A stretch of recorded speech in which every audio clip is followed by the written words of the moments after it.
জামাতে ইসলামীর অ্যাক্টিভিটি, জামাতে ইসলামী আজ থেকে নয়, বিগত 5-6 বছর ধরে কি তারও বেশি, কয়েক বছর ধরে জামাতে ইসলামী এই প্ল্যানিংটাই করছিল। আপনি এটা বলেছিলেন, আজকে দাঁড়িয়ে দেখা যাচ্ছে সেটাই কিন্তু মিলে যাচ্ছে।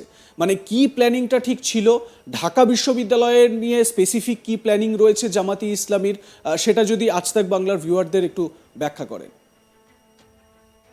হ্যাঁ, ধন্যবাদ আপনাকে, আপনার শ্রোতাদের। আসলে শুধু ঢাকা বিশ্ববিদ্যালয় বা ঢাকা বিশ্ববিদ্যালয়ের ছাত্রছাত্রীদের নিয়ে নয়, তারা গোটা বাংলাদেশ নিয়েই ওয়ার্ক করছে।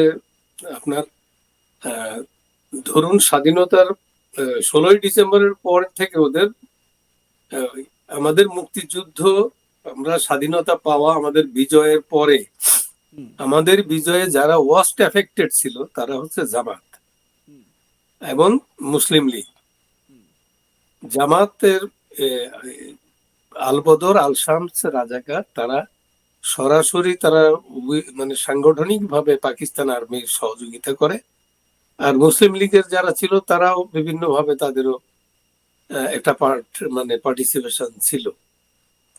কিন্তু জামাত একটা মেজর রোল প্লে করছে আপনার আমাদের মুক্তিযুদ্ধ চলাকালে 1971 সালে। তো তারা ওই তাদের ওই পরাজয়ের গ্লানি, 16ই ডিসেম্বর যে ওরা হেরে গেল, এই গ্লানি তারা ভুলতে পারেনি এবং প্রতিশোধের স্পৃহা নিয়ে তারা সেই 16ই ডিসেম্বরের পরের দিন থেকে আমি মনে করি তারা ওয়ার্ক শুরু করছে। তো এরপরে এদের বা বিভিন্ন ষড়যন্ত্রে আপনার 15ই আগস্ট এসছে, হ্যাঁ, জাতির জনক বঙ্গবন্ধু নিহত হলেন। এর মানেই হলো যে স্বাধীনতা বিরোধীরা এক ধাপ এগিয়ে গেল। তো এরকম করে কয়েকটা স্তর চলে গেছে। এরপরে শেখ হাসিনা যখন ক্ষমতায় এলো, এদের এরা মানবতা বিরোধী, স্বাধীনতা বিরোধী এবং মানবতা বিরোধী অপরাধের জন্য দায়ে এদের একেবারে নির্দিষ্ট কিছু লোকের বিচার হলো। সকলের বিচার এখনো হয়নি মানবতা বিরোধী অপরাধের আদালতে। তো ওদের কিছু লিডার এক্সিকিউট হয়ে গেছে, যার জন্য ওরা মরিয়া হয়ে গেছে যে ওরা এটার প্রতিশোধ নিবে এবং এট এনি কস্ট। ধরুন শেখ হাসিনাকে হত্যার প্ল্যান তাদের বহুবার ছিল। আরো কতগুলো সংগঠন ছিল যারা ওই সন্ত্রাসী সংগঠন, জঙ্গি, জেহাদি বিভিন্ন সংগঠন আছে, 4-5টা ইউনিট আছে এদের। এরা মূলত জামাতের প্যাট্রোনাইজেশনে চলে, জামাত তার নাম ইউজ করে, কিন্তু বাদ বাকি ওরা জামাতের নাম বলে না। কিন্তু ওরা দীর্ঘদিন ধরে ওরা ঠিক এই জায়গা থেকেই শরীফ সাহেব আপনার কাছে আমি এই প্রশ্নটাই রাখবো। জামাতি ইসলামীকে তো বাংলাদেশে নিষিদ্ধ ঘোষণা করা হয়েছিল, আমার কথা হচ্ছে যে নিষিদ্ধ ঘোষণা আসলে করা হয়নি। হ্যাঁ, করা হয়েছে শেখ হাসিনার পতনের, এই 5ই আগস্টের পতনের ঠিক আগের 2 দিন আগে। হ্যাঁ, 2 দিন আগে আনুষ্ঠানিকভাবে নিষিদ্ধ করা হয়েছিল, কিন্তু নিবন্ধন বাতিল করা হয়েছিল নির্বাচন কমিশন থেকে। ওদের নিবন্ধন বাতিল করা হয়েছিল 2 বছর, হ্যাঁ, ইয়াতে 2018 মানে 18 নির্বাচনের ওই সময়।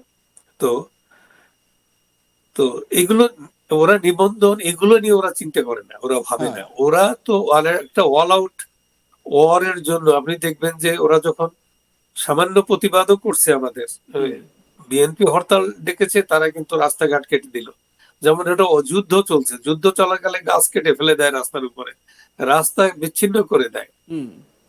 ওরা ওদের অ্যাটিটিউডে দেখা যায় যে ওরা দেয়ার এট অল, সে অনেক আগের থেকে।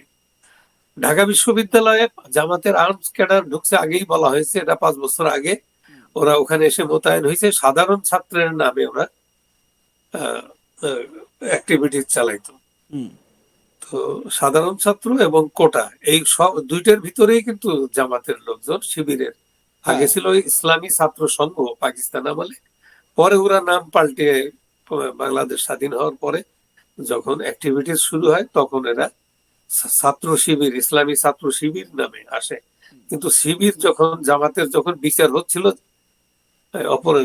আন্তর্জাতিক অপরাধ ট্রাইব্যুনালে, তখন ওরা নাম পাল্টে বা তার আগ দিয়ে সে ইসলামী ছাত্র শিবির নাম দিয়ে ওরা কাজ করে। তারপরে ওদের প্যাট্রোনাইজেশনে বাংলা ভাই ছিল, আপনার খালেদা জিয়া যখন হ্যাঁ 2001-এ ক্ষমতায় এলো, 2006 পর্যন্ত খালেদা জিয়ার সময় আপনার 64টা ডিস্ট্রিক্টে একই একই সময় এট এ টাইমে বোমা ওরা ফাটায়। হ্যাঁ এরা কিন্তু এই যে সন্ত্রাসী অর্গানাইজেশন যারা জিহাদি এবং জঙ্গি, হুম, এরা সকলেই কিন্তু জামাতের ইয়া থেকে, ওম থেকে বেরিয়েছে। হুম, এরা জামাতের প্যাট্রোনাইজেশনে চলে, জামাত উপরে জামাতের নামে এটা চলে, কিন্তু এই আন্ডারগ্রাউন্ড অর্গানাইজেশন গুলো এরা সবই জামাত, সবই ওদের একই সুরে গাথা। হুম, আপনি দেখবেন এই ইয়া আলম, যে মাহফুজ আলম, ওর কথা শুনলে মনে হবে না যে ও জামাত, কিন্তু ওই হচ্ছে একেবারে হার্ড করে লোক জামাতের। সবাই শেষ হয়ে গেলে ও জামাতের ঝান্ডা ধরে থাকবে এবং ওই জেহাদি মানে গণযুদ্ধ করবে, আরো কি কি বলে যে তারপরে ভারতের সাথে আমাদের যে ইয়াটা আপনার একটু হ্যাঁ। বলতেই হয় যে এরা এরা এদেরকে স্বাধীনতা আমি আমি ভারতের পক্ষে ভারতের সপক্ষে। ভারতের তরফ থেকে ভারতের সঙ্গে সম্পর্ক সেই বিষয়টা নিয়ে আমি আলাদা করে আসবো আপনার কাছে, কিন্তু আমাকে একটা কথা বলুন, কারণ এই যেটা শোনা যাচ্ছে যে জামাতে ইসলামীর পক্ষ থেকে 31শে ডিসেম্বর তো বাংলাদেশে বিরাট একটা কর্মসূচি নেওয়া হয়েছে এবং সেখানে বেশ কিছু মানে সনদ নাকি প্রকাশ করা হবে এরকম দাবি করা হচ্ছে। সো কল্ড বেশ কিছু তথ্য নাকি তুলে ধরা হবে। মানে কি হতে চলেছে অ্যাকচুয়ালি 31শে ডিসেম্বর? হ্যাঁ, আমি শুনুন, আপনাকে আমি একটু রিয়েল পিকচারটা আমরা এইভাবে দেখতে পারি হ্যাঁ। যে বিপ্লব বলছে ওরা, হুম, আসলে বিপ্লব কাকে বলে এটা শোনা কথা।